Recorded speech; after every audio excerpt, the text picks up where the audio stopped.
Bollywood industry की दिग्गज अभिनेत्री स्मिता पाटिल उन अभिनेत्रियों की लिस्ट में शुमार रही जो अपने रोल में बखूबी ढल जाती थी। आज रपट जाए तो हमें ना उठाई। स्मिता पाटिल हिंदी सिनेमा में 70 के दशक की सबसे मशहूर अभिनेत्रियों में से एक थी।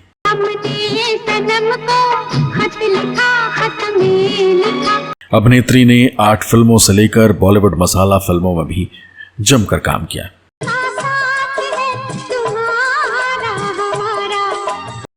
स्मिता पाटिल फिल्मों के अलावा राज बब्बर के साथ अपने रिश्तों को लेकर भी खूब चर्चा में रही थी। और कितनी बार बताना पड़ेगा उस बात का जिक्र तक तो सनी मुझे। स्मिता पाटिल का जन्म 17 अक्टूबर 1956 को पुणे में हुआ था। स्मिता इंडस्ट्री में अपने सशक्त अभिनय के लिए जानी जाती थी। स्मिता पाटिल एक राजनीतिक रसूखदार परिवार से ताल्लुक रखती थी। स्मिता को बचपन से ही एक्टिंग और ड्रामा का बहुत शौक था। वो थिएटर की फेमस आर्टिस्ट भी थी। 1975 में उन्होंने श्याम बेनेगल के फिल्म चरणदास चोर से अपने करियर की शुरुआत कर दी थी। आपके बाजार में सबसे सस्ती कोई चीज है ना, तो वो है औरत। स्मिता पाटिल का फिल्मी करियर भले ही 10 साल का रहा हो, लेकिन अभिनय ऐसा रहा कि आज भी वो चर्चा में रहती। स्मिता पाटिल ने ऐसी फिल्में की जो भारतीय फिल्मों के इतिहास में मील का पत्थर बनी।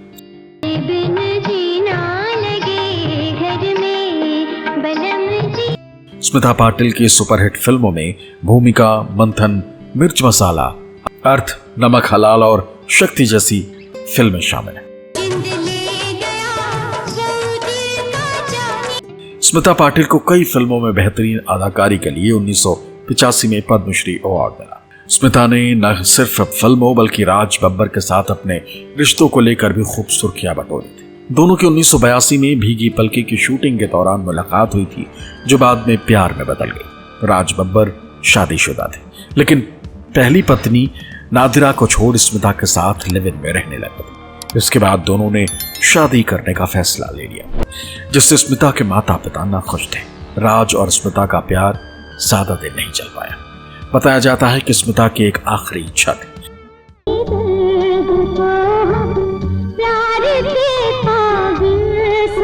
जिसमें स्मिता पाटिल कहा करती थी कि जब मैं मर जाऊं तो मुझे दुल्हन की तरह तैयार कर। उनके मेकअप आर्टिस्ट दीपक सावंत ने बताया कि स्मिता कहा करती थी कि दीपक, जब मैं मर जाऊंगी तो मुझे सुहागन की तरह तैयार कर।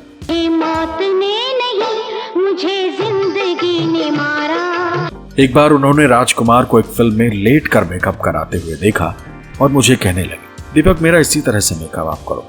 और मैंने कहा कि मैडम, मुझसे ये नहीं होगा, ऐसा लगेगा जैसे किसी मुर्दे का मेकअप कर रहे हैं। मेकअप आर्टिस्ट ने कहा कि शायद ही दुनिया में ऐसा कोई मेकअप आर्टिस्ट होगा जिसने इस तरह से मेकअप किया हो।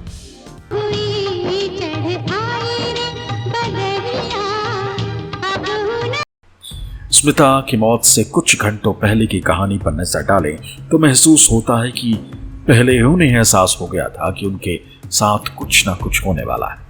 मौत से पहले की कुछ घंटों की कहानी पर नजर डालें तो 12 दिसंबर 1986 का वो दिन बाकी दिनों की तरह ही था। सुबह 6 बजे जैसे ही बेटे प्रतीक के रोने की आवाज आई तो स्मिता बेड से उठी और बड़े आराम से बेटे को चुप कराने की कोशिश करने लगी। वो नहीं चाहती थी कि बेटे के रोने की आवाज से पति राज बब्बर की नींद खुल जाए, जो देर रात काम करके घर वापस लौटे थे। स्मिता बेटे को लेकर नर्सरी में चली गई और उसके भविष्य को लेकर कल्पना करने लगी। कभी वो सोचती कि बेटा बड़ा होकर पेरेंट्स की तरह अभिनेता बनेगा, तो कभी वो सोचती कि नाना शिवाजी पाटिल की तरह राजनीति में आएगा। इतना ही नहीं, स्मिता ने इसी दौरान बेटे का नाम प्रतीक रखा और इसी से उसे पुकारने लगी। लेकिन इस दौरान प्रतीक अपना सिर मां की बॉडी से दूर कर रहा है। तब स्मिता को महसूस हुआ कि उनकी बॉडी का तापमान बेटे को परेशान कर रहा। बीमार होने की वजह से 2 दिन से स्मिता ने बेटे को छुआ तक नहीं, लेकिन उस रोज यानी 12 दिसंबर को वो बेटे को प्यार किए बगैर नहीं रह सकती। बता दें कि स्मिता की मौत से 15 दिन पहले ही यानी 28 नवंबर 1986 को प्रतीक बब्बर का जन्म हुआ था। स्मिता खुद को नर्म कपड़ों में लपेटा और बेटे को फीडिंग कराने लगी, दूध पिलाने लगी।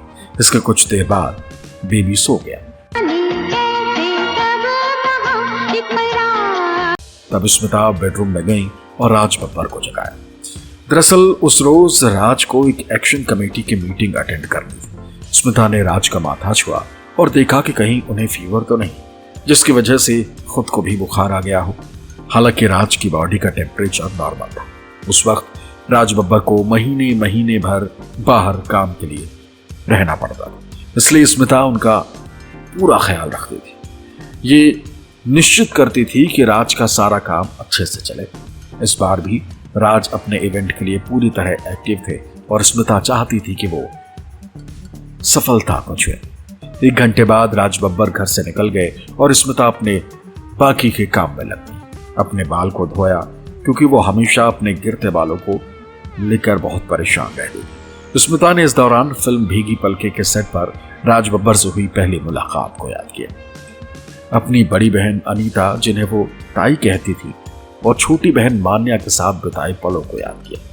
उन्होंने याद किया कि कैसे बचपन में पुणे स्थित अपने घर के पीछे लगे बरगद के पेड़ के नीचे बहनों के साथ खेला करती थी और माँ उनके लिए मराठी लोकगीत गाया करती थी। बाल धोते धोते स्मिता ने तय किया कि वो सभी सॉन्ग्स को अपनी नोटबुक में कॉपी कर लेंगे। इसी बीच उसी घर में मौजूद उनकी माँ ने हैरानी भरी नजर से पूछा कि अब उनकी तुम्हें क्या जरूरत? स्मिता ने जवाब दिया, बस ऐसे ही, मैं उन सब गानों को एक बार फिर गाना चाहती हूँ। अचानक स्मिता के चेहरे पर उदासी छा गई। शरीर में कहीं उन्हें मामूली दर्द हो रहा था। सुबह करीब 10:30 बजे डॉक्टर रेगुलर चेकअप के लिए आए और कहा कि हल्का सा बुखार है, टेंशन लेने की कोई बात नहीं। इसके बाद डॉक्टर उन्हें ड्रिप लगाकर दूसरे विजिट के लिए चले गए। स्मिता भी आराम करने लगी। कुछ देर बाद स्मिता की हेयर ड्रेसर माया ने उन्हें गोद भराई की वीडियो कैसेट दी और कहा कि यह सिर्फ 30 मिनट की है।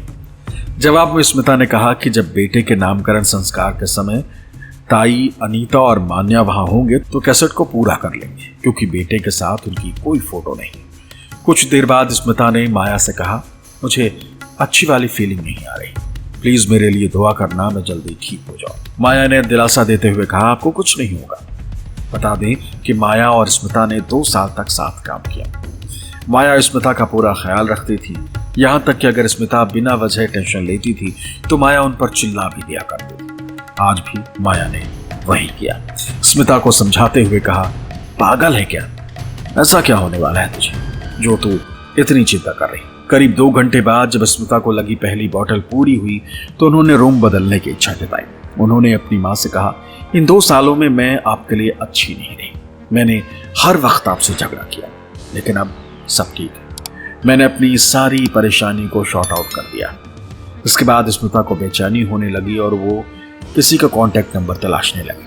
उन्होंने दोपहर करीब 3 बजे पूनम ढिल्लन को फोन किया और कहा कि वो ठीक महसूस नहीं कर रही।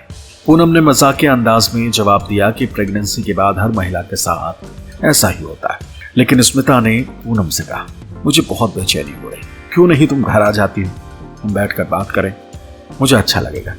पूनम सेट से बात कर रही थी। अचानक वो खांसी तो स्मिता की मां ने चिल्लाते हुए कहा, अगर तुम्हें फीवर है तो मत आओ, मैं नहीं चाहती कि मेरी बेटी को इन्फेक्शन। तब पूनम ने कहा कि वो कुछ देर में ठीक हो जाएं, कभी कभी उन्हें ऐसे ही खांसी आ जाया करती।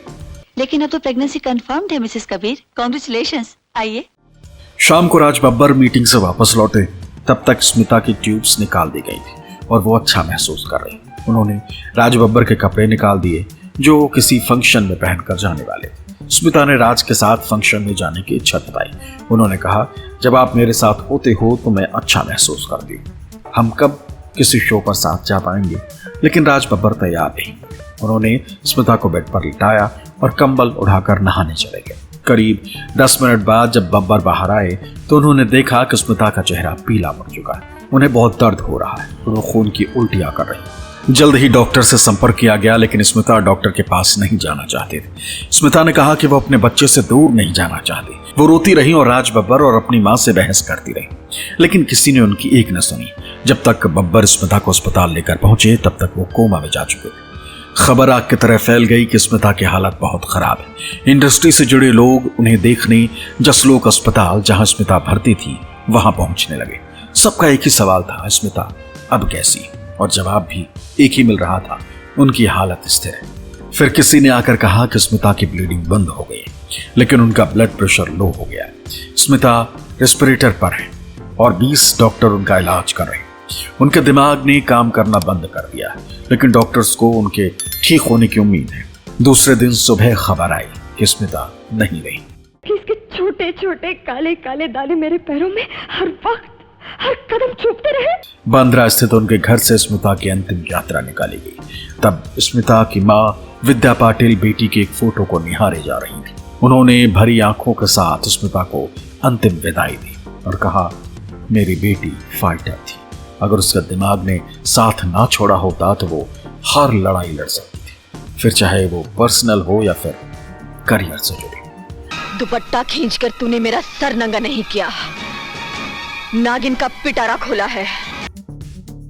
दोस्तों, ऐसे ही वीडियोस के लिए हमारे चैनल को सब्सक्राइब कर लीजिए और आप किन के बारे में जानना चाहते हैं जरूर बताइए, हम उनका वीडियो आपके लिए लेकर आएंगे। बहुत बहुत शुक्रिया।